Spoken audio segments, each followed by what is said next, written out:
아침에 시작을 알리는 글로벌 주식 라이브 월스트리트 모닝 브리핑 11월 3일 금요일 방송 시작하겠습니다. 여러분 안녕하세요. 여도은입니다.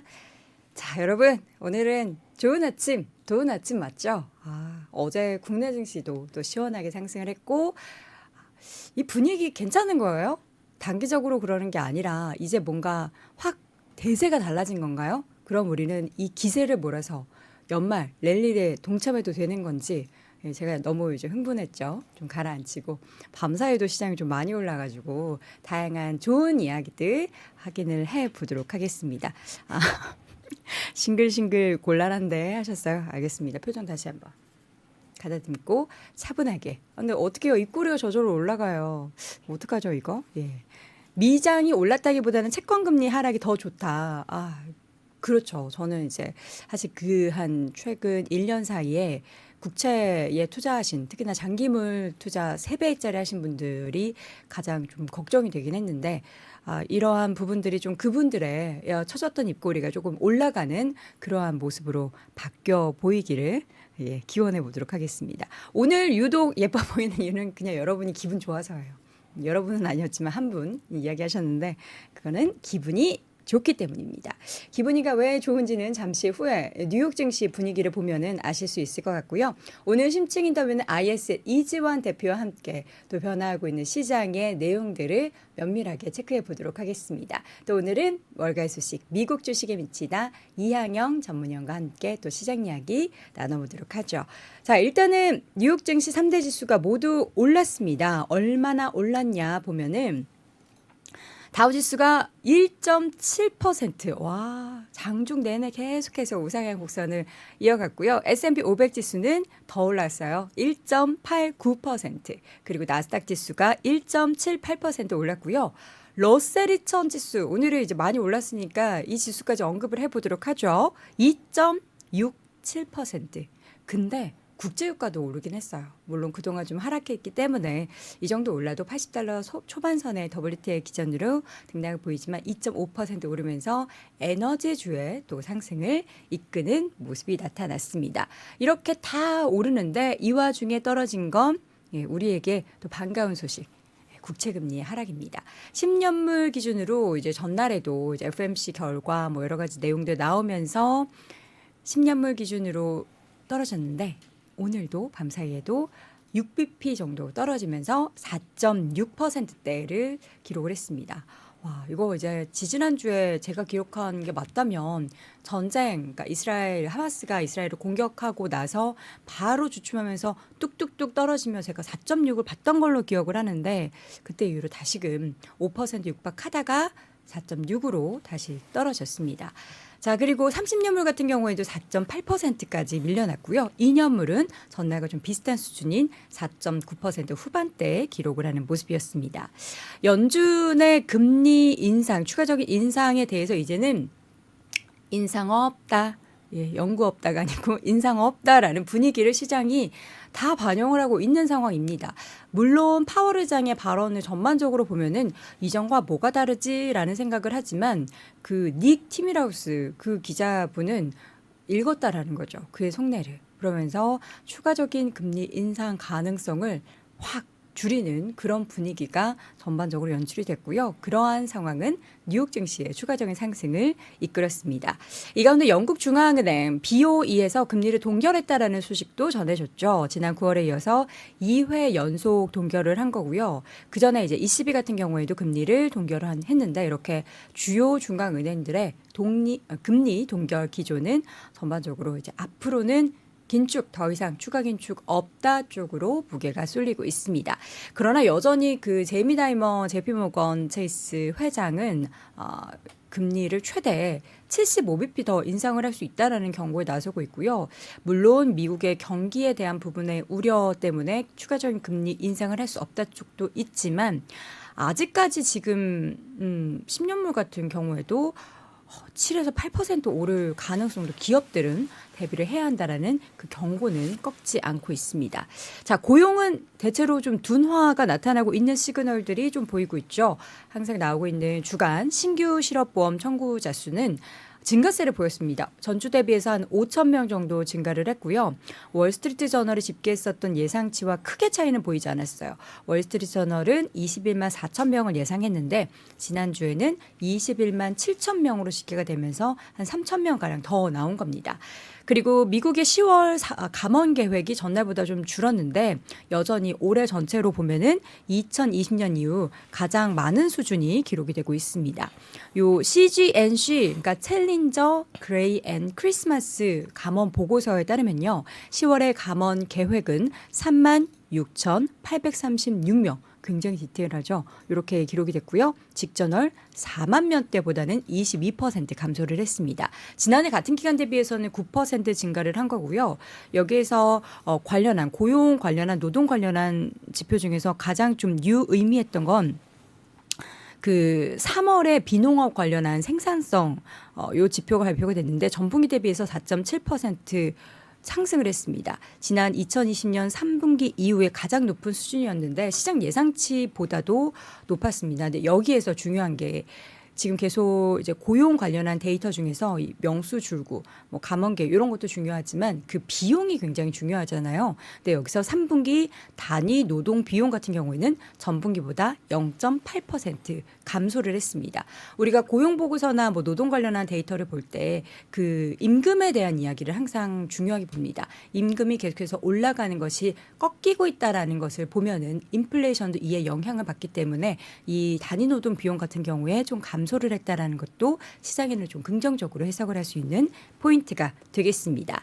자, 이렇게 해서 S&P 11개 섹터가 모두 올랐습니다. 한번 맵을 볼까요? 초록초록하기 때문에 여러분의 눈도 굉장히 편안하실 겁니다. 어떠세요? 개비스콘 같은 장입니다. 편안하게. 엔비디아주가 2.7% 올랐고요. 제가 이제 제목에도 언급할 정도로 테슬라가 무려 6% 넘는 강세를 보였습니다.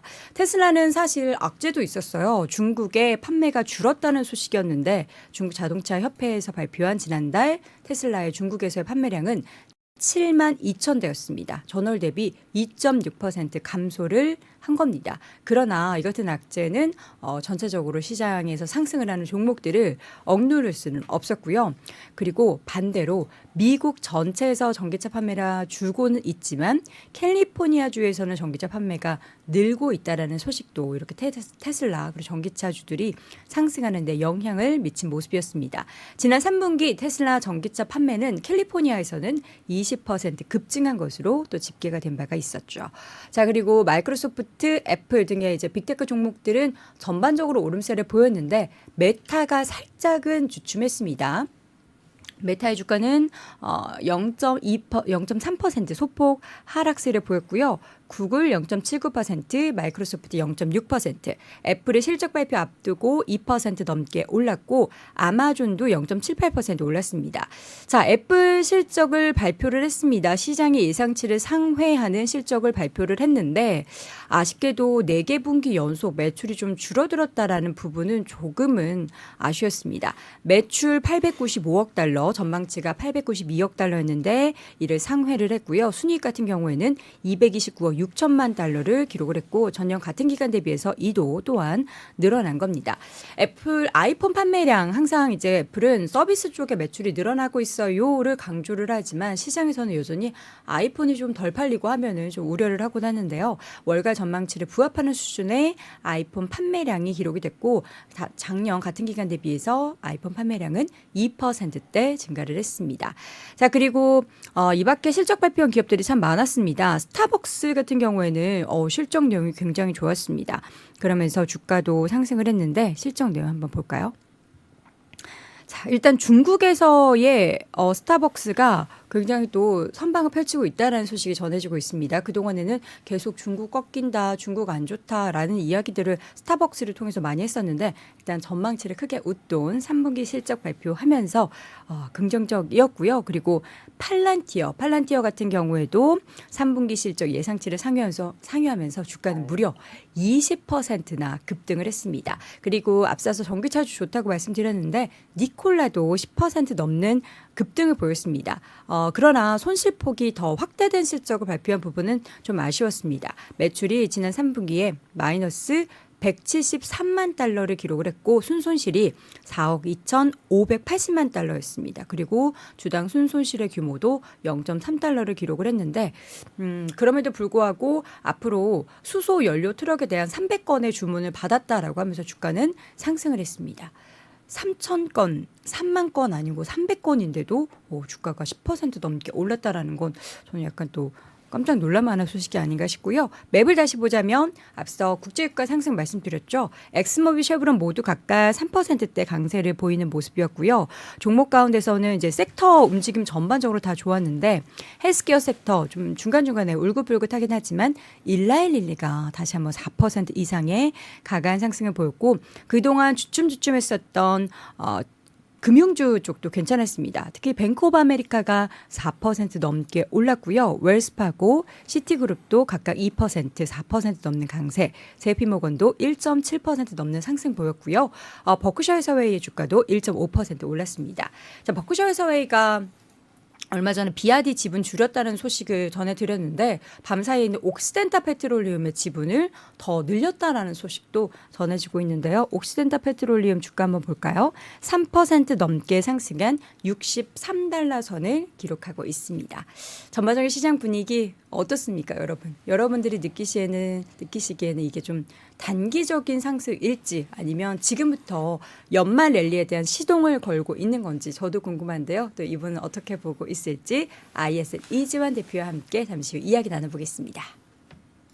네, 월스트리트 모닝 브리핑 함께하고 있습니다. 지금 애프터마켓에서 애플이 좀 부진하죠. 제가 봤을 때만 해도 약보합권 정도였는데 지금 3% 정도 하락을 하고 있는 모습입니다. 뭔가 좀 안 좋은 이야기가 나온 것 같기는 한데 무엇을 또 안 좋게 해석했는지도 궁금합니다. 이번에는 심층 인터뷰 ISL 이지환 대표와 함께합니다. 대표님 어서 오세요. 안녕하세요. 오늘 애플 실적 발표가 또 굉장히 중요하다라고 했는데 내용을 봤을 때 일단 예상치를 상회를 했지만 매출이 4분기 연속 줄고 있다. 또 뭐가 안 좋은 걸까요?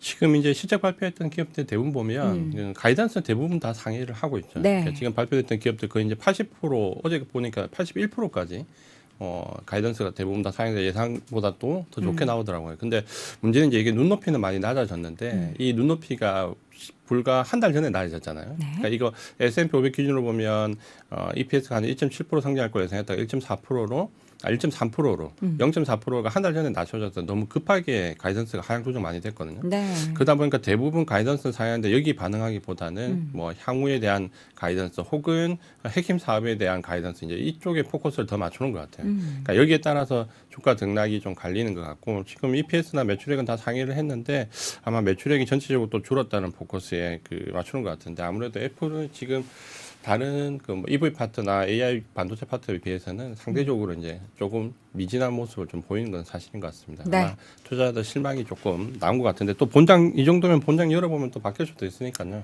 좀 더 지켜보셔야 될 것 같아요. 네. 국장에도 이게 애플의 주가가 영향을 좀 줄 거라고 어제 많은 분들이 이야기하셔가지고. 그럴 수밖에 없어요. 애프터마켓에 지금 이렇게 빠지면은 우리 국장은 이거. 또 어제 애플 관련된 종목들이. 근데 애플 관련된 종목만 빠지는 거 정도는 괜찮습니다. 근데 뭐 수요가 줄어들어서 이게 또 경기 얘기 나오고 또 이러면은 또 영향이 커지기 때문에. 아마 좀 불안하신 부분이 있으실 거예요. 특히 어제 애플 관련된 종목들이 대부분 어제 급등을 했었거든요. 아이고. 우리 증시에서. 보통 보니까 어제 한 뭐 BH나 대부분 보니까 한 뭐 5% 6% 올라가더라고요. 네. 조금 뭐 노이즈는 있겠지만 그래도 네. 전반적으로 시장이 좀 좋아지고 있고 분위기가 반전이 되어서 악재도 이기는 시장 네. 기원을 해보도록 하겠습니다. 자, 오늘은 어떤 주제로 이야기를 좀 나눠볼까요? 지금의 반등. 지금 뉴욕 증시 같은 경우는 4거래일째 강한 상승을 보이고 있습니다. 조정장 들어가자마자 바로 이렇게 올라왔는데 처음에는 저가 매수다 뭐 약간 데드캣 바운스 뭐 이런 단어 나오고 했는데 약간은 저는 좀 기대감이 있는 상황인데 요 기대를 어떻게 눌러야 될까요? 아니면 더 가져도 될까요? 기대는 가지셔도 될 것 같고요. 제가 항상 긍정적으로 말씀을 드리는데 그거는 이제 배경이 좀 있기 때문인데 지금 이제 기대는 좀 가지셔도 되는데 뭐 여기서 아주 강하게 바로 뭐 상승 쪽으로 완전하게 돌린다 이렇게는 조금 시간은 조금 필요할 것 같습니다. 그렇지만 이번에 사실 이제 가장 중요했던 분기점이 FMC도 물론 중요했지만 어제 이제 재무부의 국채 발행 정도에 대한 발표가 또 중요했거든요. 네. 그러니까 결국은 FMC에서 파월의 발언을 보면 결국은 우리가 예측했던 그대로거든요. 결국은 2%까지 긴축 기조를 이어가겠다는 것과 뭐 필요하면 추가 긴축을 할 수 있다. 데이터에 기반을 해서. 하지만 지금은 이제 경기도 좀 봐야 된다. 이런 균형적인 시각이 지난달에 FOMC부터 나오기 시작했었거든요. 그러니까 거의 비슷한 의견인데 지난달에는 상당히 우리가 안 좋게 매파적으로 해석을 했고 이번에는 또 비둘기파적으로 해석을 했는데 결국 파월의 발언은 크게 달라진 건 없습니다. 다만 이제 경기에 대한 그 분석이 조금 더 좋아졌죠. 그러니까 이번에는 뭐 강력한 성장 견조한에서 강력한으로 좀 바뀌었다라는 부분 그리고 놀랍다. 미국 현재 경기 상황이 놀랍다. 어떻게 보면 이건 좀 자아자찬이거든요. 그러니까 본인이 생각할 때 뭐 이런 거죠. 뭐 인플레이션을 잡기 위해서 실업률이 올라갈 거라고 예상했던 부분이 지금은 실업률도 올라가지 않는데 인플레이션이 이만큼 잡았다라는. 그러니까 본인의 이제 약간 어떻게 보면 업적인데 그 파월의 항상 FOMC가 끝나고 그 연설하는 거 보면. 사실 표정만 봐도 어느 정도 그걸 느낄 수 있거든요. 자, 그러니까, 어제는 어떤 표정을 보셨습니까? 그러니까 보통 뭔가 강경할 때는 굉장히 표정이 강경하게 나옵니다. 그러니까 뭔가 정책을 이걸 밀어붙여야 돼라고 했을 때는 강경하게 나오는데 네. 어제는 뭐 어떻게 보면 표정이 변화 없이 그냥 온화한 그 동네 할아버지 같은 표정이잖아요. 그게 나왔고 그랬습니까? 그 경기에 대해서 이제 굉장히 뭐 놀랍다라든지 강력하다는 이런 네. 표현을 원래 쓰시지 않거든요. 근데 그렇게 강력하다, 뭐 놀랍다 이런 표현은 어떻게 보면 이제 자아자찬이죠. 그러니까 본인의 업적이다라고 생각하는 거고. 그러니까 그 전에도 경기에 대한 자신감을 계속 피력을 했었잖아요. 그렇죠. 그게 3월 달부터 이제 어느 정도 소프트 랜딩에 대한 부분을 언급을 했고 그리고 그때 3월, 4월 넘어오면서 갑자기 노 랜딩에 가까운 발언을 또 한 번 해가지고 이게 무슨 소리지라고 했는데 결국은 이제 본인의 말이 맞았다는 거고 이제 이 정도의 그 인플레이션을 잡았던 역대 영주 연장을 본다면은 뭐 닷컴 버블 위에 그린스펀을 뭐 본인이 이제 오히려 더 능가할 수 있지 않을까라는 어떤 자부심이 있고 거기에서 또 나오는 부분을 보면 이런 표현도 했었거든요. 지금 뭐 장기 국채 금리가 올라가는 게 뭐 통화 정책 때문인가? 그 자기가 볼 땐 재정 정책 때문이다라는 이제 간접적인 표현도 했죠. 그러니까 결국은 그 재정 정책이라는 게 결국은 국채 공급이 많았다는 얘기거든요. 네. 그러니까 결국 통화 정책에 의해서 단기 금리가 상승했다고 해서 이게 과연 장기 국채 금리를 이만큼 단기간에 끌어올릴까? 그러니까 본인 책임은 아니다라는 거죠. 그게 통화 정책 때문 아니다라는 말은 결국은 재정 정책 때문인데 그 재정 정책이라는 거는 결국은 국채 공급이 많았다는 건데 저는 이 부분은 일단 일리가 있다고 봅니다. 그러니까 지난 분기 때 국채 공급이 너무 많았거든요. 그러다 보니까 우리가 알고 있는 뭐 빌리 에이크만이나 투기적으로 거래할 수 있는 분들의 좋은 먹잇감이 된 건 맞아요. 그러니까 국채 공급이 지난 6월 달부터 9월 달까지 했을 때 지난번 말씀드린 것처럼 1년 전체 물량의 70%가 요 기간에 발행이 됐거든요. 지난 분기 때. 그러니까 너무 쏟아졌다는 거고 그러다 보니까 뭐 빌리 에이크만 같은 경우에 이거를 당연히 이럴 때 국채를 매도해야 되라는 당연히 투기적 거래가 들어왔던 부분인데 그러니까 이거를 아마 우회적으로 어제 파월이 얘기했던 것 같고 저는 이거는 맞다고 봅니다. 그래서 사실 이번에 이제 주가가 지금 바닥에서 반등하는 걸 봤을 때 저는 FOMC보다는 오히려 재무부에서 4분기에 국채 발행 정도가 어느 정도인지가 저는 사실 더 궁금했거든요. 그런데 이번에 이제 7천억 달러 살짝 상회하는 수준인데 지난 분기 때는 1조 달러가 넘었거든요. 근데 이번에 7천억 달러 살짝 넘는 수준에서 예상치보다 좀 조금 소폭 물량이 줄었습니다. 여기에 줄면서 국채 금리가 확 떨어졌거든요. 네. 그러니까 이게 지금은 증시 반등을 이끄는 어떻게 보면 단기 반등을 이끄는 가장 큰 요인 중에 하나입니다. 그래서 오늘 말씀드릴 내용도 이런 네. 금리와 주가에 관한 상관관계인데 요거를 조금 더 사실은 제가 항상 목요일 날 나오기 때문에 목요일 날 나와가지고 주가 상승한 데가 거의 없습니다. 지난 한 1년 동안 보면 왜냐하면 대부분 지표가 수요일 날 많이 발표가 되고 네. 목요일 새벽에 나면 항상 주가가 거의 뭐 1, 2% 떨어져 있는 상황인데 뭐 그래서 사실 준비도 떨어질 걸 예상으로 해가지고 준비를 했거든요. 근데 모처럼 상승을 해서 오히려 더 기분 좋게 네네. 말씀드릴 수 어제 있을 것 같습니다. 나오셨어도 지수 올랐으니까 괜찮았을 거예요. 네, 정말 오랜만에 올랐던 것 같아요. 제가 나와서. 자, 실제 고금리 시기에 증시의 움직임, 실질 금리가 지금 굉장히 높아 있는 상황 속에서 지수의 움직임이 향후 어떻게 될까를 봤을 때 차트를 보면은 S&P 500이 어떻게 같이 떨어진 게 아니라 실질 금리가 오를 때 오히려 좋았습니까? 그러니까 이게 지금 보면 원래 이제 우리가 항상 그 주가를 염려할 때는 사실 실질 금리가 올라갈 때보다는 실질 금리 떨어질 때거든요. 그러니까 금리가 이론적으로 보면 뭐 올라갈 때 나빠야 되고 떨어질 때 좋아야 되지만 항상 금리가 떨어질 때는 경기가 상당히 최악으로 갈 때잖아요. 그러다 보면 경기를 부응하기 위해서 금리를 인하하게 되고 보통 금리 인하 시기에 주가는 떨어지는데 그 그래프가 사실은 뭐 지금 잠깐 보시면은 실질 금리와 S&P 500의 그 주가 흐름을 보면 지금 금리가 떨어질 때가 S&P가 같이 떨어지고 금리가 올라갈 때 올라가는 이게 이제 전형적인 모습인데 사실 우리가 이번에는 금리가 올라갈 때 주가가 굉장히 큰 폭으로 내려왔잖아요. 맞아요. 그러니까 이걸 지금 두고 어떻게 해석할 거냐를 지금 의견이 분분한데 사실 저는 그 좀 다르게 봐야 된다는 시각이 이게 팬데믹 이후에 나왔던 부분이기 때문에 좀 특수한 상황으로 봐야 된다고 생각합니다. 그러니까 특수한 상황으로 봐야 되는데 이 특수한 상황으로 봐야 된다는 것은 우리가 이전에 그 예를 들어서 전형적인 금리 인상 사이클에서 경기가 굉장히 활랑으로 가고 가열로 가고 고용이 폭발하는 상태에서 오버슈팅이 되는 상태에서 이걸 누르기 위해서 금리가 인상이 되는 그러니까 이런 과정을 거친 게 아니라 이번에 금리 인상 단계는 팬데믹 이후에 공급망이 교란되고 지정학적 리스크가 나오면서 어떻게 보면 경기는 하락으로 가지 않았는데 인플레이션은 굉장히 우려가 됐던 상황이거든요. 그러다 보니까 사실 어제 파월은 그 마치 경기 침체에 들어가지 않고 인플레이션 잡은 것을 굉장히 지금 뭐 즐겁게 얘기를 했지만 어떻게 보면 경기가 하락으로 들어간 상태에서 금리 인상이 나온 게 아니기 때문에 어떻게 보면 경기 침체로 가지 않는 것도 당연할 수 있습니다. 그러니까 요 시각을 본다면 우리가 좀 다르게 봐야 될 필요가 있다라는 부분인데 그렇다면 실질 금리와 주가의 흐름 관계는 실제로 어떻게 됐냐를 2000년대 이후에 보면 6번 정도 그 금리 급 변동성 구간이 있거든요. 네. 급등 구간. 이때 주가 흐름을 한번 살펴보니까 사실 그 지금 보신 그래프가 그때에 2001년부터 해서 2022년 사이 한 6번 정도의 실질 금리가 급등했던 구간에서 주가 지수 변화율인데 사실 이게 어떤 규칙성이 없습니다. 그러니까 올랐던 때와 내렸던 때를 비교해 그때 보면 상황에 따라서 다르다. 그렇죠. 그래서 이게 어떤 뭐 우리가 과거 사례를 비추어서 지금 어떨 것이야 예측하는 부분은 별로 의미가 없다라는 거죠. 그러니까 의미가 없다라는 부분인데 최근에 그 60년대 얘기를 많이 하거든요. 네. 그러니까 67년도, 68년도 요때 경기가 굉장히 어려웠고 또 인플레이션이 굉장히 심해서 주가가 큰 폭으로 조정받았던 때와 지금이 비슷하다라는 증권사 레포트들이 상당히 많이 나옵니다. 그러니까 이유가 뭐냐면 그때 60대 후반도 미국이 굉장히 경기가 하락으로 갔다가 인플레이션이 올라오면서 주가가 그때부터 조정을 크게 받았거든요. 근데 그때 주가 크게 받을 때 경기 침체로 들어가지 않았어요. 그러니까 지금처럼 경기가 침체로 들어가지 않았는데 주가가 크게 조정받았던 시기가 그때 60대 후반이거든요.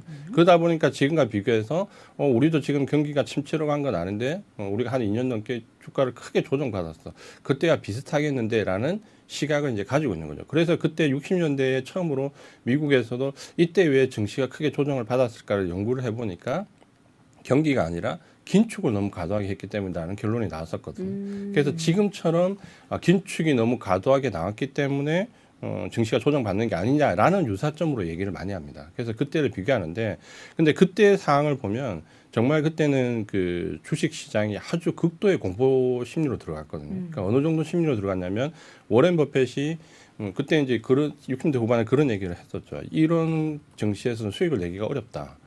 라고 얘기를 했고 그때 아마 투자조합을 처음으로 한번 해체를 했던 적이 있습니다.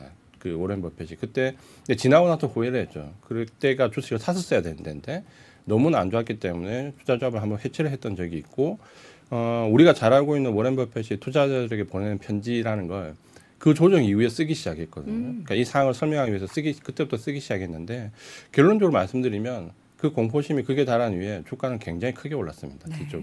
그러니까 경기 침체에 들어가지 않고 긴축에 의해서 나왔던 증시의 조정이 이후에는 굉장히 큰 폭의 증시를 이끌었다라고 결과가 나왔고 그래서 이제 오렌 버핏이 아마 제 생각에는 거기서 얻은 교훈이 굉장히 컸었던 것 같아요. 그래서 이후에 증시가 어떤 불합리한 조정을 크게 겪으면 네. 그때는 주식을 사야 될 때지 증시를 떠날 때가 아니다라는 지금의 워렌 버핏의 투자 형태가 그때를 가장 잘 대변하고 있다라는 부분이 네. 지금 이제 좀 인상적인 부분입니다. 그래서 요거를 그렇다면 금리와 큰 그 주가 상관관계가 없을 때 인플레이션 그렇다면 우리가 지금 우려하는 게 인플레이션이 계속 고공행진을 어느 정도 하고 고금리가 어느 정도 지속되면 증시에서 과연 수익을 낼 수 있을까라는 부분이거든요. 그러니까 요거를 잠깐 보면 인플레이션 시기에 소비자 물가가 계속 올라가는 인플레이션 시기에 주식을 했을 때 과연 수익을 낼 때가 보면 명목 주식으로 우리가 이렇게 살펴봤을 때 주식을 하는 게 그렇게 나쁘진 않았습니다. 그러니까 우리가 이론적으로 보면 이걸 따라잡을 수 있냐 없냐. 물론 이제 종목별로 섹터별로 예를 든다면 극단적으로 얘기하면 국제 수익률을 넘어가는 쪽과 넘어가지 못하는 쪽이 나뉘겠지만 그래도 전반적으로 본다면 주식 투자하는 자체가 그렇게 이 시기에 나쁜 건 아니었습니다. 과거의 사례를 보면. 그래서 지금 주식 투자를 뭐 포기해야 될 시기는 전혀 아니다 이렇게 말씀을 드리고요. 또 한 가지는 제가 이제 시장이 이건 좀 어려울 줄 알고 그 가지고 왔던 데이터인데 네. 우리가 이제 콘트라 TF 파동이라고 뭐예요? 콘트라 TF. 네, 콘트라 TF 저 파동이라고 예전에 시험 볼 때 나왔던 것 아마 같은데. 학교에서 기억을 하실 겁니다. 이게 네. 굉장히 큰 사이클입니다. 뭐 예를 들면 산업혁명이라든지 네네. 어떤 산업을 바꿀 수 있는 획기적인 어떤 장기, 사건이 나올 때, 뭐 단기 뭐 네. 이런 거 있을 때 이거 나왔던 것 같아요. 네, 글자 맞아요. 수가 길어서 이건 장기다 이렇게 외웠던 걸로 제가 기억하는데. 여기를 보면 뭐 예를 들어서 어떤 뭐 전기가 보편화됐던 시기 1900년대 초반대 네. 그다음에 뭐 이에 자동차가 보편화됐던 시기 네. 그다음에 최근에는 이제 90년대 인터넷 혁명이 나왔던 이걸 이제 5차 컨트라트 F 파동이라고 하는데 요 시기가 있고 그다음 최근에는 우리가 잘 알고 있는 ICT 그리고 여기에 바이오가 들어갑니다. 오. 바이오 그리고 AI. 그러니까 요게 들어오는 이제 6차 컨트라트 F 파동이 진행되고 있다라고 보는데 요거를 얘기하는 쪽에서는 앞으로 그 정점에 도달할 때까지는 적어도 6, 7년 정도가 더 남아 있다라고 보거든요.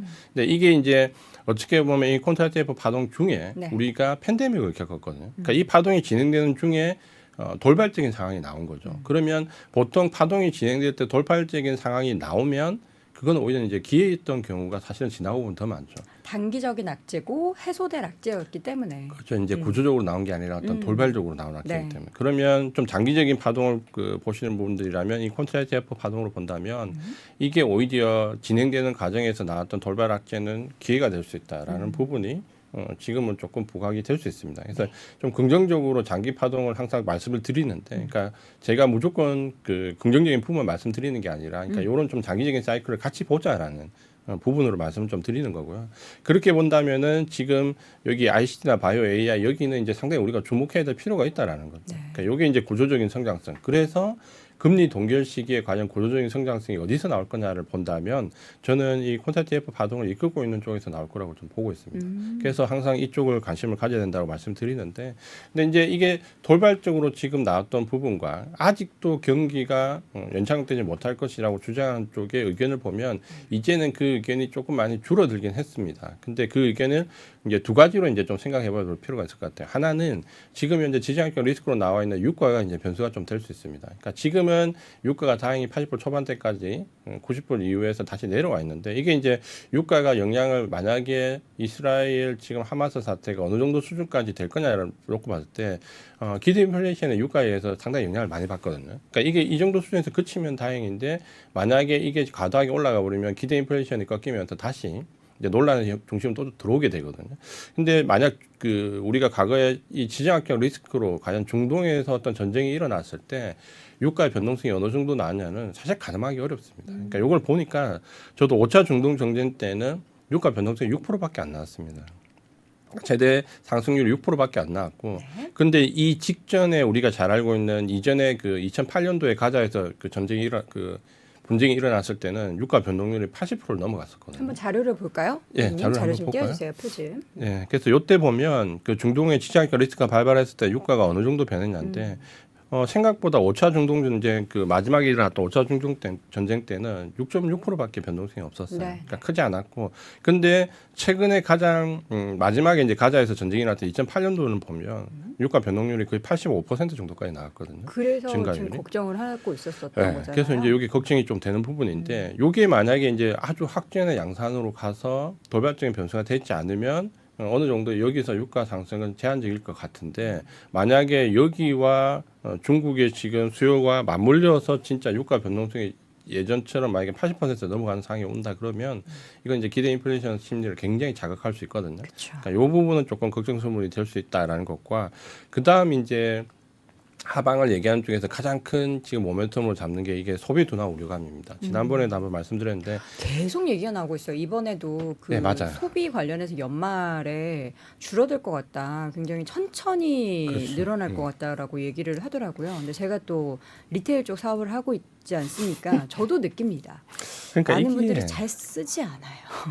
그렇죠. 저도 안 쓰긴 하지만요. 네. 근데 이게 우려감은 그러니까 제가 계속 말씀드렸지만 이게 서베이 지표나 사이클 지표에서 우려감은 굉장히 커져가는데 실제로 또 소매 판매 자료가 나오면 나쁘지 않거든요. 그러니까 동행 지표 나오면 그러니까 이게 문제인데, 근데 이게 소비 둔화 우려는 딱 그 지금 나오는 모든 레포트를 종합해 보면 딱 3종 세트입니다. 그러니까 세 가지로 얘기할 수 있는데 그 근거가 하나는 잠깐 자료를 보면 미국의 초과 저축이 지금은 이제 거의 소진 상태에 왔다. 네. 요 얘기를 계속 하고 있죠. 요 얘기와 그래서 최근에 신용카드 연체율이 굉장히 상승을 하고 있다. 이 연체율 요것과 그다음 마지막에 이제 학자금 대출 사항이 본격적으로 진행이 된 또 있다라는 요게 이제 3종 세트로 소비 둔화 우려의 3종 세트. 근거로 되고 있거든요. 그러니까 대부분 소비 둔화된다라는 레포트를 보면 이 세 가지 중에 하나입니다. 그러니까 요렇게 되고 있는데 문제는 지난달에 소매 판매도 나온 것처럼 실제로 동행 지표가 딱 나오면 생각보다 나쁘지 않거든요. 그러니까 동행은 괜찮은데 또 미래를 전망하는 데이터는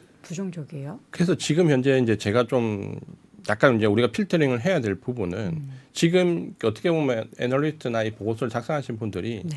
우리가 지난 한 2년 동안 너무 크게 어려움을 겪었기 때문에 너무 조심스러운 부분에 대한 그 가감을 좀 할 수도 있습니다. 그러니까 이게 반드시 이렇게 된다는 것보다는 지난 2년 동안 워낙 크게 급락을 겪었기 때문에 아마도 앞으로 이런 부분에서 조심해야 된다라는 정도로 받아들여야 될 부분을 조금 과도하게 노출되는 경향도 사실은 있습니다. 근데 이게 이번만 그런 게 아니라 우리가 과거에도 주가가 급락했던 시기에 보면 비슷한 양상을 많이 겪었거든요. 그래서 그 차이가 뭐냐면 지난번 말씀드린 대로 동행 지표와 서베이나 사이클 지표가 계속 괴리감이 나오는 겁니다. 네. 그러니까 동행 지표는 계속 좋은데 서베이나 심리를 나타내는 뭐 서베이나 혹은 사이클을 나타내는 지표들은 계속해서 안 좋은데 요게 이제 지난달부터 어느 정도 이 서베이나 그 사이클 지표들이 반전을 좀 하고 있기 때문에 아마 요게 조금 더 지켜봐야 되지만 조금 더 이게 반전 속도가 좀 올라오면 이런 논란도 좀 잠재울 수 있을 걸로 좀 보입니다. 네.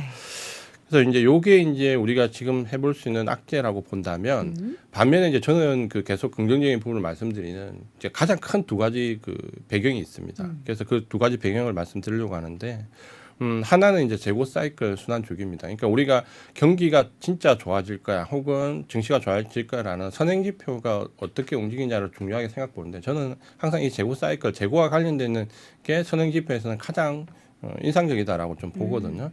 그래서 이 재고 사이클은 보통 이제 짧은 순환 주기가 소순환 주기가 있는데 이게 보통 44개월 정도 주기가 됩니다. 그래서 이 재고 사이클 소순환 주기가 44개월 정도인데 지난번 바닥이 2020년 4월이거든요. 그러니까 요거를 44개월 정도 평균적으로 더해 보면 올 연말 내년 초 요때가 되면 재고가 사이클이 거의 바닥권에서 반전하는 시기에 좀 해당이 됩니다. 그러니까 요거는 고소순환 사이클을 나타낸 거고 뒤쪽에 이제 조금 자세히 그래프를 볼 거니까 그걸 보면 될 것 같고요. 또 한 가지는 이 재고 사이클과 함께 캐펙스입니다. 그러니까 우리가 선행 지표에서 제가 항상 재고와 캐펙스 이 두 가지를 가장 강조를 드리거든요. 그러니까 재고가 어느 정도 사이클이 바뀌냐와 이 캐펙스 어려울 때라도 이 캐펙스가 늘어나면은 결국은 뒤쪽에 기업의 이익이 늘어난다라는 그러니까 어느 정도 선행되는 지표 중에서는 가장 신뢰할 만합니다. 재고는 줄고 있고 캐펙스 투자는 늘어나고 있는 그렇죠. 상황이라는 거죠. 그래서 시장이 아무리 어렵더라도 경기 네. 어렵더라도 이 캐펙스 투자가 늘어나면 어느 정도 바닥권에 왔다라고 보거든요. 그러니까 경기가 사이클이 계속 어려워질 때는 캐펙스 투자가 없다가 네. 정말 어려운데 불구하고 어느 순간에 보면 캐펙스가 늘어나는 시기가 나옵니다. 그러면 그때는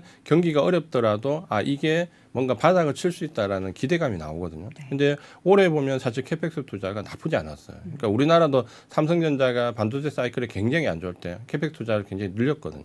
그러니까 이게 나중에는 저는 가장 긍정적인 요인이 될 거라고 보는데 미국도 이 캐펙스가 나쁘지 않았는데 여기는 이제 세 가지 이유가 있다라고 평가를 보통 합니다. 하나는 정말 상황이 나쁠 때 미국이 인프라 관련된 법안을 통과시키면서 대규모 인프라 투자를 많이 했잖아요. 네. 그래서 여기서 이제 캐펙스 투자가 됐던 물론 민간 부분과 함께 공공 부분의 캐펙스 투자가 굉장히 늘어났던 부분이 있고요.